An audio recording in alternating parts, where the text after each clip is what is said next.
Hello and welcome to another episode of Mike and Dave's Hi-Fi Riff. I'm Mike Evans. And I'm David Price. And David, on this week's episode, what are we going to talk about? This. Look at that. Yeah. We got a turntable. It is, well, glad you spotted that, Mike. Nothing gets past you. I think this is probably the first time we've ever actually had a turntable with us on the sofa, because whenever we've done turntables before, they've either weighed a ton, and I'm thinking of a couple of yours, they've been not really movable, like your gyro deck and the LP12s, which we've done. So how come we can manhandle this one so easily? And it doesn't weigh 1,000 kilograms. It doesn't weigh 1,000 kilos.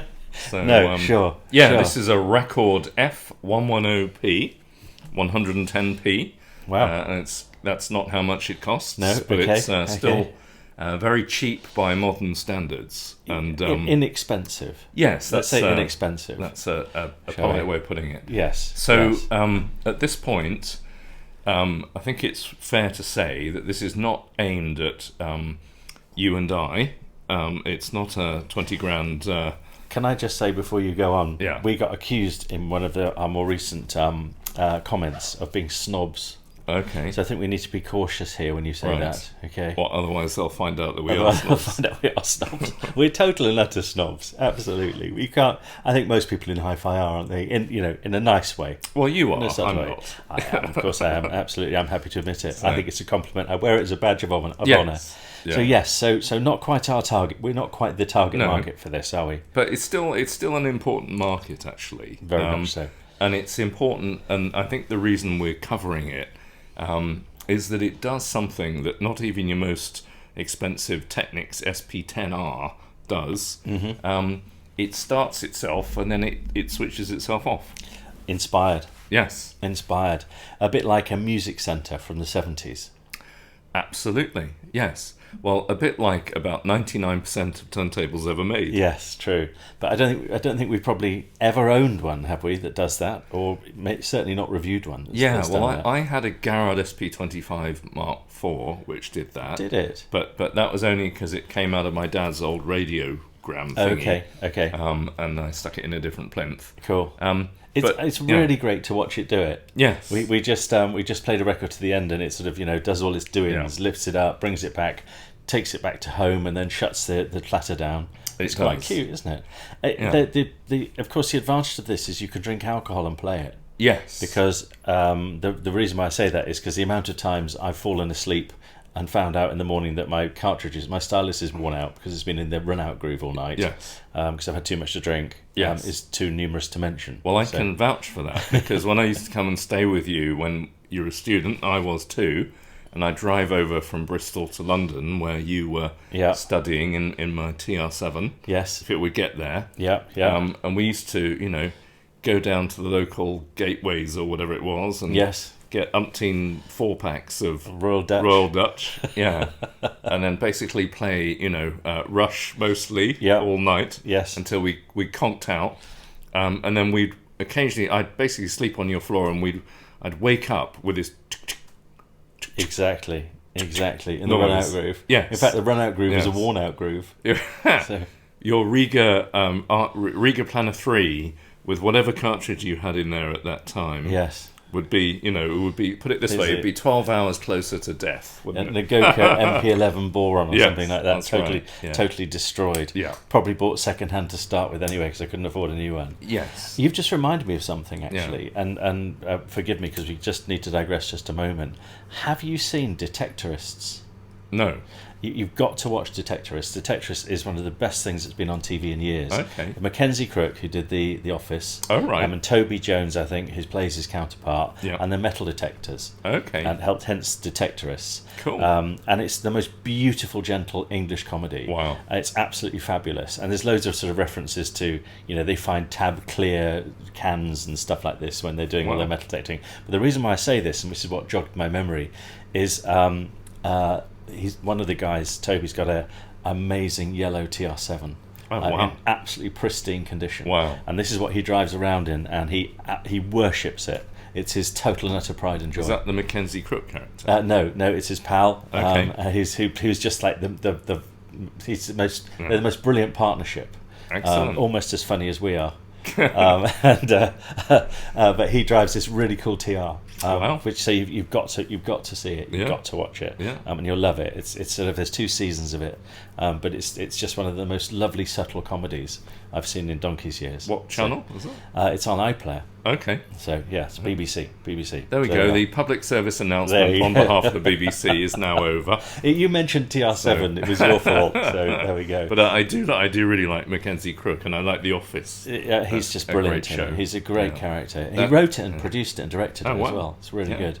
Have you ever had a yellow one, TR7? No, but I nearly bought one. Funnily enough, it's a lovely colour. Yeah, it's a really nice colour. It's I think is it Inca Yellow? I think it's called. So it was on Triumph Stags as well. Very good. Late model. Yeah. Excellent. Really nice. Really nice. We were going to talk about this. I think we're a hi-fi. We're doing a hi-fi riff, Mike. So anyway, before I so we are actually doing a hi-fi riff. Oh, okay. All right. So we're not going to erase this one and start again. We've never done that once. I don't think, have we? Okay. All right. So before I was so rudely interrupted, Mike used to be the king of wearing out his stylus by falling asleep due to a surfeit of beer in his system, as it were, and I'm in his bloodstream, not his hi-fi system. Yes. Many, many years ago. Those days are over, of course, now. This, Mike, had you had such a thing, would have saved you literally pounds. It would have. On your Riga R100 or whatever you had. It would. On your Planer 3. The cartridge on this is an Audio Technica as well, isn't it? Which comes bundled with it. Yeah. So basically, the idea of this is, I think it's 449 quid, and it is how can I say? So this turntable was made in the old Dual factory. Okay. So you remember the era of Dual CS505s that we had. Yeah. That was, those had auto lifts at the end, didn't they? They did. And shut off. Yeah. No, absolutely. So no more grief with wearing out cartridges. So this is basically a spiritual descendant of that. Yes. So the Dual brand does exist.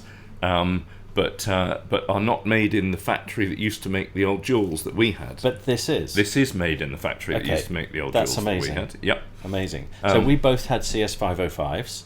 Yes. With the Autophon cartridge, which looked like Concorde. Yep. OM20 or something like that. It'd be an OM10 maybe. Yeah. Okay. And they were both our first proper turntables, weren't they? Yes. And I think from there we also, am I right in saying we both graduated from there to Riga Planer 3s?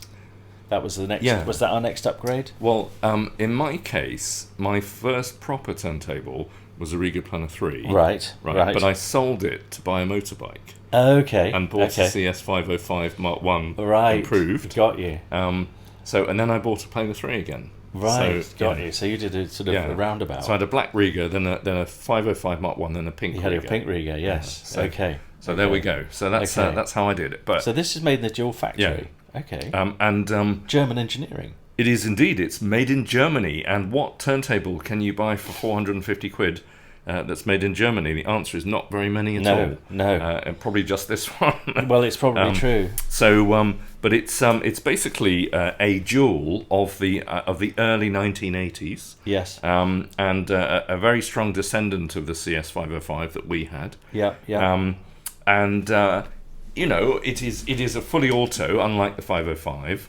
But it has a built-in cartridge, and it has a phono stage. Built-in phono stage. Yeah. Okay. Obviously, moving magnet. But so basically this is a package turntable for starters, and it's not for kind of sniffy people like you and I who, think that 600 quid on a moving coil is cheap. Yes. But the reason we're covering it is that. We both think it's very good, don't we? Yeah, it's really nice. Yeah. But for me, that's the USP, because other turntables are available. Yep. And if you were going on sound quality alone, I think it's fair to say it's got some really stiff competition. Yep. So you've got Riga 1. Yeah, you've got the Planer 1 Plus. Yeah. And you've got the Project, I think it's the E1BT. Okay. Which is Bluetooth. Yes. And they're around sort of high 300, like 380, 390, that sort of thing. Yes. But this is not Bluetooth. It's basically got a line level output. Yeah. And a built-in phono stage, which I think is probably project related. And the sort of secret, as it were, behind this is that it is the new brand called Rekkord is owned by Heinz Lisseniger Project, our old friend. Yes, excellent. So one of the Hi-Fi's great movers and shakers.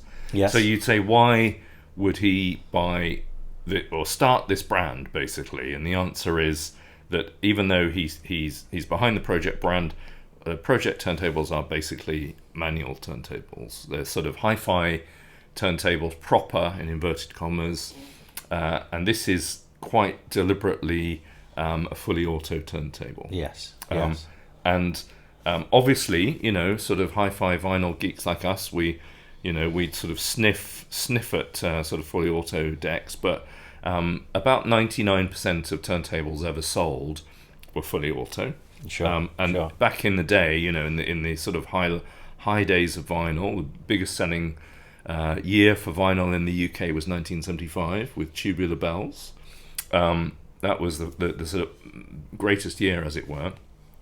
Most people, almost everyone in fact, apart from a few hi-fi weirdo audiophiles, would have a fully auto deck. Yes. So often in a music centre or kind of little radiogram, or in those kind of portable, well, not very portable, but you know what I mean, the kind of record player. No, I get it. Yeah, and it makes perfect sense as well, doesn't it? It makes perfect sense. Yeah.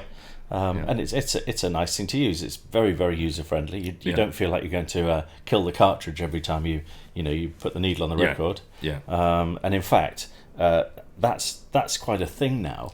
Some of the really naked cartridges, the Lyras in particular, I'm always really nervous to use. Yes. With my name Arrow, which wobbles like a good one. Yes. And then you've got this sort of £2,000 naked cartridge. It's like, oh my gosh, Well, you can always, for fun, if you're a Lyra owner, play a kind of turntable Russian roulette by having half a bottle of scotch and then hand cueing your yes. your you don't have any choice with the Arrow. So. Yes, exactly. But that's not quite the same end of the market as this. No, sure. This is very safe to use. Yes, and the cartridge that's fitted is an Audio-Technica AT3500, I think it's, or 3.6. 3.6, and it tracks at 3.5 grams. Okay. And it's got a conical stylus, and so that's why you only wanted to play my records on it. Yes. Okay. Absolutely. Everything becomes clear now. So conical styli are basically have a less optimal profile than ellipticals, which normally in the sort of hi-fi world, elliptical is a kind of default entry level. So that's your AT VM95E type thing. Yes. But conicals have shall we say, a less precise profile. They don't get into the groove quite as well. No. But they do have a massive benefit. They're a little bit more robust and they're less finicky. They'll take higher tracking weights better. And that's, of course, why you had DJ decks like Technics, the DJs using Stanton 500As, which had conical styli. Wow. So there we are. Yeah. So basically, it's deliberately been designed for someone who is not as delicate a user of cartridges as yourself. It's a kind of more kind of mainstream deck for mainstream people, and not hi-fi nerds like you, Mike. And just to sort of demonstrate this, then you bought some very interesting vinyl to play as well. Would you like to share? Do you want me to take your turntable? No, it's okay. Would you like to share what you bought to play? There we go. This is one of the greats of 1978, mate. This is how much did you pay for that? I think it was 99p. How long ago? I can't tell you that. But it wasn't like when it came out, put it that way. No, it was probably this week. So this is a K-Tel album. It's a K-Tel album. God, if you wouldn't have said that, I know you wouldn't. It's a K-Tel album. You own a K-Tel album. Will you stop saying K-Tel, please, Mike? So there we go. And it's a toppermost to the poppermost, mate. It's got 20 tracks, 10 per side. The grooves must be micro grooves. Yes, they're even tighter than. Careful. I was going to say your wallet. But, there we go. Jay Garrett is watching now. Last time I saw Jay Garrett, I gave him my Amex card. Oh, did you? Okay. I did. All yes. Right. So there we go. So this is a top pop album from pretty much the time that the jewels kind of got into wide circulation in the UK, the dual turntables. It would have been. Yeah. So a short potted history of jewels. They've been around for a long time. Quite an historic brand. Obviously, this isn't a jewel, but is based on one.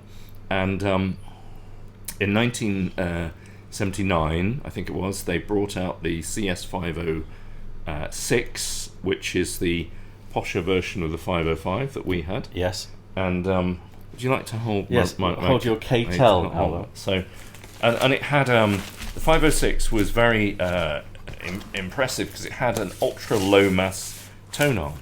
Yes. And so this is kind of similar. I'm not sure. It's not the exact same tone arm as the 506 had and the 505 after it, but basically has a low effective mass, and that was designed for the new generation of very high compliance moving magnet cartridges, which were sort of coming along in the late 70s. So basically the cartridge matches the arm very well, and this kind of is an inheritor of that. The design of this came a few years later, but you can see why the arm is as it is. It's not a massive, great, heavy S-shaped thing. No, sure. And this has got its own kind of preset counterweight. Yeah, you can't do anything with that, can you? Absolutely, and anti-skate and all that jazz. So it's pretty much just plug and play, isn't it? It is exactly plug and play. So yeah, and it's got its own phonus stage again, which is cool. Yeah. And external power supply. Yeah. Sort of plug it into the wall and away you go. But I want to talk about this K-Tel album again. Okay, I don't, if you don't mind.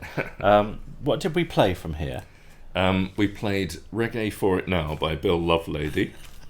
One of your favourites. The calibre of the songs which is on your K-Tel. Actually, there are some good songs on here. So there's a pop quiz question. There's Buggles. There's Buggles on here. Yeah. Wow. So go on, go for your pop quiz question. This track is the only pop song to ever reference a Jensen interceptor.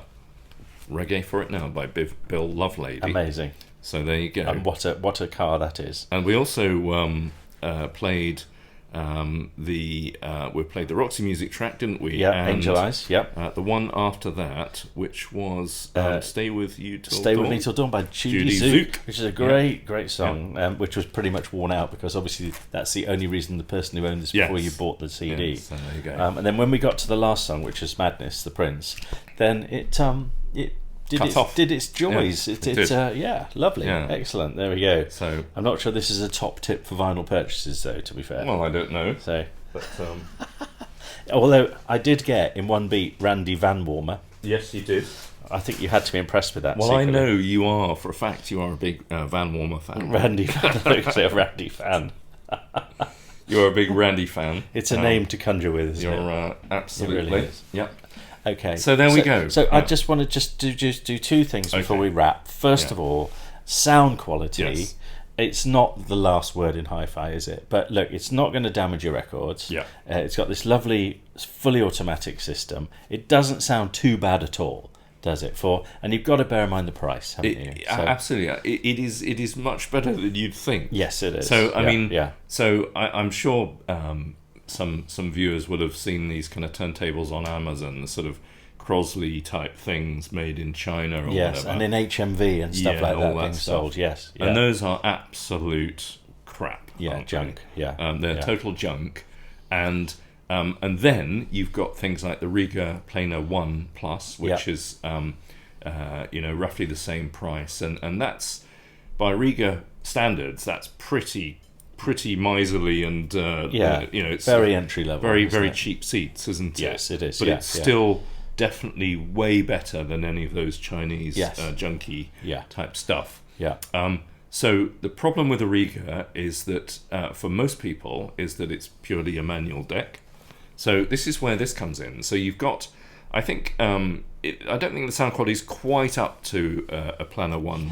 No, it's not. Plus. It's not. No, but it's kind of not too far away, and it also has the full auto system. So, for basically opens it up to a market that isn't really accessible by the Planer 1 or the entry level projects. I'm bearing all of that you've just said in mind. Yeah. Taking that into consideration, what should we give it on our riffometer? Yeah, well, I'm going to give it. I'm going to give it a 9. Actually. Are you? Yeah. Okay. So the reason is that it really doesn't sound terrible at all. No, sure. So with a cheap deck, you're very aware of it, wow and flutter issues like speed stability. That's problems. very true. Yes. And there wasn't really anything audible, was there? No. And it had a nice open and kind of smooth sound. It was quite listenable actually. Yeah, and it's a one-stop shop, so you don't need to really have anything else. So it's not truly terrible like a lot of stuff that's priced not too far away from it. And it's made in Germany. It's actually a real turntable made in Germany and not China. And it has a good kind of engineering pedigree. Sure. So I think it offers a lot. It wouldn't be a deck that I would buy, but because I'm not looking for a full auto deck, obviously. Sure. But there are a lot of people who are, and this is a great starting point. I think. You go. Well, I'll tell you what. There's some quite compelling reasons there to give it a 9. So why don't we do the same? All right. Okay. Sounds good. Sounds brilliant. And on that note, thank you so much for watching this episode of Mike and Dave's Hi-Fi Riff, and we'll see you at the next one. Thanks. Bye. Very good. Okay, now I've no idea. Oh, look at that, 22.